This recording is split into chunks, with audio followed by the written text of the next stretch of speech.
Hello guys, आज हम लोग हड़प्पा सभ्यता और सिंधु सभ्यता के ऐसे 20 प्रश्न देखेंगे जो हर साल किसी न किसी एग्जाम में आए हुए हैं। अगर आप लोग इस 20 क्वेश्चन को याद कर लेते हैं तो कोई भी एग्ज़ाम हो, चाहे एनटीपीसी का हो, ग्रुप डी का हो या यूपीपी का हो या फिर कोई अदर एसएससी का एग्ज़ाम क्यों ना हो, आप हड़प्पा सभ्यता और सिंधु सभ्यता से ऐसा कोई भी क्वेश्चन नहीं होगा जो आपसे बच जाए। तो आप लोग इस 20 प्रश्न को याद कर लो। को भरोसा दिलाता हूँ कि इन्हीं 20 प्रश्नों में से आपके एग्जाम में आएंगे हड़प्पा सभ्यता और सिंधु सभ्यता से। तो चलिए शुरू करते हैं।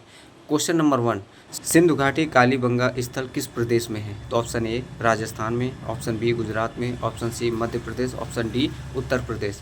तो answer is a, right answer, Rajasthan में। क्वेश्चन 2, निम्नलिखित में से किस पदार्थ का उपयोग हड़प्पा काल की मुद्राओं के निर्माण में मुख्य रूप से किया था? पहला ऑप्शन ए सेली खड़ी, ऑप्शन बी कांसा, ऑप्शन सी तांबा और ऑप्शन डी लोहा। आपको बताना है कि इनमें से कौन सा ऑप्शन सही होगा। तो ऑप्शन ए क्या होगा? Option A is right answer. बताइए क्या है सेली खड़ी, किसका उपयोग किया गया था? तो सेली खड़ी, एक श्रृंगी पशु की यहाँ पर साक्ष्य भी मिलते हैं। और भी बहुत सी चीज़ मिली है, जैसे मोहनजोदड़ो से कांस्य नृत्य की मूर्ति मिली है, आप लोग जानते हो, डांसिंग गर्ल भी उसे बोला जाता है। और सिंधु घाटी में भारी, मतलब अगर हम देखें तो सबसे ज़्यादा पकी हुई मिट्टियाँ जो मूर्ति कलाएँ हैं, जिसे टेराकोटा बोलते हैं, वो भी वहीं से प्राप्त हुई है। कहाँ से? तो सिंधु घाटी सभ्यता से। और भी आगे क्वेश्चन में आपको हम बताएंगे। क्वेश्चन नंबर 3 देखिए, हड़प्पा सभ्यता किस युग की थी? तो आप बताइए, कांस्य युग की थी, ऑप्शन बी नवपाषाण युग की, ऑप्शन सी पुरापाषाण युग की, ऑप्शन डी लौह युगीन। तो आप लोग अच्छी तरीके से जानते हो, ये एसएससी में आया हुआ क्वेश्चन है। तो ये कांस्य युगीन सभ्यता थी। क्या थी? हड़प्पा सभ्यता क्या थी? तो कांस्य युगीन सभ्यता थी। अगला क्वेश्चन, क्वेश्चन नंबर 4।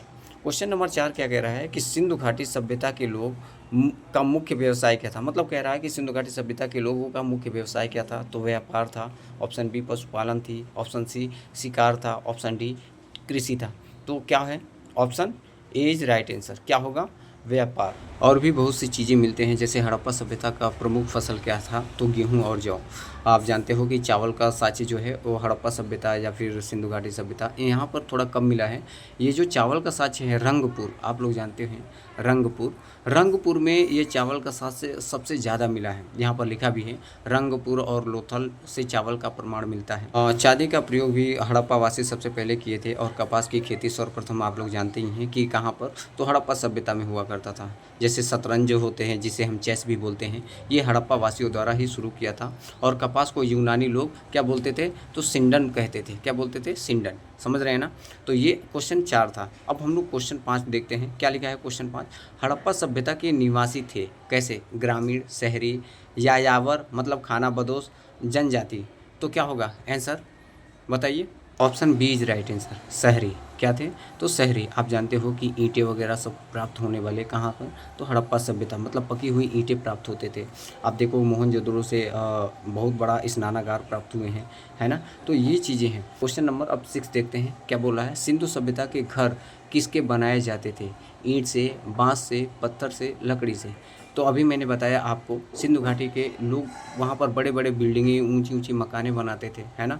नाले ढके होते थे। तो क्या होगा? ए, ईंट से। क्या होगा? ईंट से। आप देखो इसमें एग्जाम्पल भी दिया है, लकड़ी का भी घर बनाया जाता था। इसमें आपको ईंटों का भी अनुपात दिया है, 4:2:1, मतलब रेशियो में दिया है कि ईंटों का अनुपात, लंबाई, चौड़ाई और ऊंचाई कैसे थे। इसमें सब कुछ दिया है। अब क्वेश्चन नंबर हम 7 की तरफ चलते हैं। निम्नलिखित विद्वानों में हड़प्पा सभ्यता का सर्वप्रथम खोज कौन, मतलब खोजकर्ता कौन था? आप लोग जानते हो कौन है? Option A John Marshall, option B R D Banerjee, option A Cunningham, option D Dayaram Sahni. तो बहुत से बच्चे जानते हैं। क्या होगा? Option D is right answer, Dayaram Sahni. इधर मैंने सब मेंशन कर दिया है, आप लोग एक बार देख लेना। और किसके निर्देश में किया था? तो सर जॉन मार्शल के निर्देश में किया था। अब क्वेश्चन नंबर हम 8 की तरफ बढ़ते हैं। क्वेश्चन नंबर 8 क्या कहता है, इसे भी जान लो। क्वेश्चन नंबर 8 कहता है कि सिंधु सभ्यता का पतन नगर, बंदरगाह कौन सा था? ये वेरी वेरी इंपॉर्टेंट है, देख लो आप, लाइन लगा है, हर साल आए हुए हैं, किसी न किसी साल में आए हुए हैं। तो सिंधु सभ्यता का पत्तन नगर, बंदरगाह कौन सा था? तो कालीबंगा था, लोथल था, रोपड़ था या मोहनजोदाड़ो था? बताइए। Option A, option B, option C, option D, इसमें से कौन सा होगा? तो पत्तन नगर मतलब बंदरगाह कौन सा था? तो option B is right answer. क्या था? लोथल। क्या था? लोथल। याद रखना। अब क्वेश्चन नंबर 9 की तरफ चलते हैं। 9 क्या कहता है, पैमानों की खोज ने यह सिद्ध कर दिया कि सिंधु घाटी के लोग माप और तौल से परिचित थे। यह खोज कहाँ पर हुई थी? चलिए बताइए, कहाँ पर हुई थी? मतलब पैमानों की खोज ने यह सिद्ध कर दिया कि सिंधु घाटी के लोग भी माप तोल का माप तोल करते थे। ये कहाँ पर, ये किस जगह से हमें मतलब जानकारी मिली? कालीबंगा से, हड़प्पा से, चहुंदड़ों से या लोथल से? तो option D is right answer. क्या है? लोथल। आप लोग देख सकते हैं हड़प्पा वासी 16 के गुड़िज का प्रयोग अधिक मात्रा में करते थे। रैखिक माप तौल के जनक भी हड़प्पा वासी ही थे। चहुंदड़ो सिंध प्रांत में सिंध नदी के तट पर अवस्थित थे। तो ये पॉइंट हैं जो आपको अलग तरीके से मतलब अलग से याद करना चाहिए। अब क्वेश्चन नंबर हम 10 देखते हैं। मोहनजोदड़ो कहाँ स्थित है? बताइए। ऑप्शन ए पंजाब में, ऑप्शन बी सिंध में, ऑप्शन सी गुजरात में, ऑप्शन डी उत्तर प्रदेश में। बताइए क्या होगा, क्या होगा इसका राइट आंसर? तो answer B is right answer. क्या होगा? सिंध में। मोहनजोदड़ो कहाँ है? सिंध, जो पंजाब है वहाँ पर स्थित है। सॉरी, पाकिस्तान है वहाँ पर। क्वेश्चन नंबर 11 देखिए। निम्नलिखित में से कौन सा हड़प्पा कालीन स्थल गुजरात में था? कालीबंगा, ऑप्शन बी रोपण, ऑप्शन सी बनवाली, मतलब बनवाली बोलते हैं, ऑप्शन डी लोथल। तो क्या होगा? तो डी इज राइट आंसर। क्या होगा? तो लोथल जो था वो गुजरात में था। और वहीं पर आप लोगों को पता होना चाहिए कि कालीबंगा जो हमारा है ये कहाँ पर है? तो कालीबंगा हमारे राजस्थान में है, हनुमानगढ़ी में। ये वेरी वेरी इंपॉर्टेंट है, बार बार पूछते हैं। और अगर हम देखें तो क्वेश्चन नंबर 12 की तरफ चलते हैं। क्वेश्चन नंबर 12 क्या कहता है? सिंधु घाटी सभ्यता जानी जाती है किसके लिए?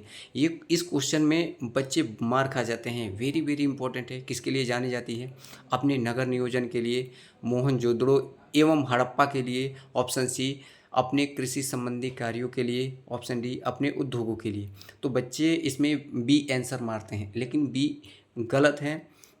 तो इसका आंसर सही क्या है? तो इसका आंसर ए राइट होगा। क्या होगा? अपने नगर नियोजन के लिए जाने जाते हैं सिंधु घाटी सभ्यता। क्वेश्चन नंबर 13 क्या है? सिंधु सभ्यता निम्नलिखित में से किस युग में पड़ता है? ऐतिहासिक काल में, ऑप्शन बी प्राग ऐतिहासिक काल में, ऑप्शन सी उत्तर प्राग ऐतिहासिक काल में, ऑप्शन डी आद ऐतिहासिक काल में। इसमें भी बच्चा बहुत गलत करता है, ये बीपीएससी में आया हुआ है। तो आंसर इसका क्या होगा?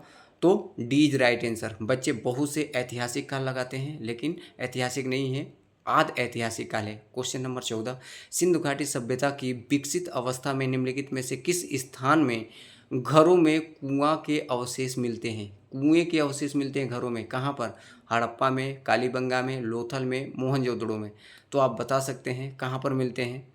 कालीबंगा में, लोथल में, मोहनजोदड़ो में। तो answer D is right answer. क्या होगा? मोहनजोदड़ो में। Question number 15। किस हड़प्पाकालीन स्थल से नृत्य मुद्रा वाली स्त्री कांस्य मूर्ति प्राप्त हुई है? आप लोग जानते हो कहाँ से प्राप्त हुई है? तो मोहनजोदाड़ो से। Option A is right answer. मैंने पहले भी ऊपर भी एक्सप्लेन किया था कि मोहनजोदाड़ो एक ऐसा है जहाँ पर कांस्य नृत्य की मूर्ति मिलती है। बहुत बड़ा स्नानागार है, जो सबसे बड़ा अगर स्नानागार की बात करें तो भी कहाँ मिलती है? तो मोहनजोदड़ो। मोहनजोदड़ो की स्थापना कब हुई थी, मतलब खोजकर्ता कौन है? तो कौन? राखालदास बनर्जी थे, है ना। ऐसे क्वेश्चन नंबर 16 क्या कहता है? किस हड़प्पा कालीन स्थल से पुजारी की प्रस्तुति मूर्ति प्राप्त हुई है? तो ये कहाँ है? वेरी वेरी इंपॉर्टेंट है। इसमें जो एक्सप्लेन है वो भी इंपॉर्टेंट है। Option A Harappa, option B Mohenjodaro, option C Lothal, option D Rangpur में। तो कहाँ से ये पुजारी की जो मूर्ति है ये कहाँ से प्राप्त हुई है? तो मोहनजोदाड़ो से ही प्राप्त हुई है। कहाँ से प्राप्त हुई है मेरे साथियों, मेरे बच्चों? तो मोहनजोदाड़ो से प्राप्त हुई है, याद रखना। मोहनजोदाड़ो में और भी पॉइंट हैं, जैसे मोहनजोदड़ो को ही मृतकों का टीला भी बोला जाता है, आप लोग जानते हो। मोहनजोदाड़ो में एक दाढ़ी वाला पुजारी, जो राजा की आकृति मिलती है, आप लोग देखते हो कि एक दाढ़ी वाला आकृति मिलती है, लेकिन वो पुजारी है नहीं, लेकिन लोगों ने बनाया है, तो अब क्या कर सकते हैं। यह सभ्यता कैसी थी? तो कलाकृतियाँ बनाने में उन्नति थी, मतलब कला सबसे बड़ा चीज़ था। कला, उनमें जो कला की हुनर थी वो बहुत ज़्यादा मात्रा में मिलती है। आप चित्र देखोगे, पेंटिंग देखोगे, तो सबसे ज़्यादा मात्रा में मिलती है तो मोहनजोदाड़ो से, है ना। डांसिंग गर्ल भी वहीं से मिलती है। कहाँ से? तो मोहनजोदाड़ो से। और ये आपको मैंने बताया कि जो सिंधु नदी के किनारे पर स्थित है पाकिस्तान में। आप लोगों को ये भी बताया कि मोहनजोदाड़ो की खोज 1922 में हुई थी। किसने की थी? तो राखालदास बनर्जी ने की थी, है ना। तो यहाँ पर कांस्य की नृत्य भी मूर्ति मिलती है, वो भी कहाँ? उस मूर्ति की लंबाई, चौड़ाई, ऊंचाई भी दिया है। जो जिसकी लंबाई है, मतलब ऊंची अगर हम कहें तो 10.5 सेंटीमीटर की थी, जिसे 4.1 इंच भी कहते हैं। और ये कब की, कितने साल पुराने की है? तो 4500 वर्ष वर्ष पुराने की है। समझ रहे हैं ना। तो इसे अगर हम कहें कि राष्ट्रीय संग्रहालय कहाँ पर रखा गया है, तो दिल्ली में रखा गया है। कहाँ पर, कब रखा गया था, तो 1926 में, है ना। अभी मैंने ऊपर बताया कि एक दाढ़ी वाला व्यक्ति का भी वहाँ पर मूर्ति मिली है, तो उसको भी रखा गया है। तो अगर अगला क्वेश्चन हम देखते हैं, क्वेश्चन नंबर 17। क्वेश्चन नंबर 17 कह रहा है कि किस हड़प्पा कालीन स्थल से प्राप्त जार पर चोंच में मछली दबाए चिड़िया एक पेड़ के नीचे खड़ी लोमड़ी का चित्रांकन मिलता है, जो पंचतंत्र की लोमड़ी की कहानी सदृश्य है। ये वेरी वेरी इंपॉर्टेंट है, आप लोग याद कर लो, ये कई एग्जाम में आए हुए भी हैं। तो आप वो बता सकते हो ऑप्शन क्या होगा, Harappa, option B Mohenjodaro, option C Lothal, option D Rangpur. तो क्या होगा, ये लोमड़ी वाली कहानी जो है पंचतंत्र की, ये लोमड़ी वाली तो कहाँ से, तो लोथल से है। कहाँ से गाइस, याद रखना, कहाँ से, लोथल से। अब क्वेश्चन नंबर 18 देखेंगे। 18 क्या कहता है, चहुंदड़ों के उत्खनन का निर्देशन किया था, किसने किया था, मतलब चहुंदड़ों के बारे में किसने बताया था कि ये चहुंदड़ों हैं। जैसे कि हम लोगों ने देखा कि हड़प्पा सभ्यता की खोज किसने की थी, तो दयाराम साहनी ने। और जैसे कि हमने बोला मोहनजोदड़ो की खोज किसने की थी, तो राखालदास बनर्जी ने।